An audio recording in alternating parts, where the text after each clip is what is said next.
নমস্কাৰ বন্ধুসকল, অসম আৰু ৰূপহী ইউটিউব চেনেললৈ মই ৰিডিঅ'ত আপোনালোক সকলোকে স্বাগতম জনাইছোঁ।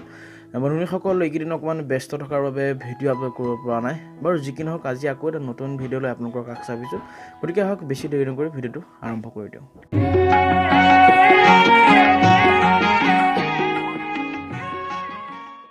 আজিৰ ভিডিঅ'টোৰ বিষয়বস্তু হৈছে অসম সাহিত্য সভাৰ জন্মৰে পৰা বৰ্তমানলৈকে সভাপতিসকলৰ নাম উল্লেখ কৰিম। গতিকে ভিডিঅ'টো শেষলৈকে চাই থাকক।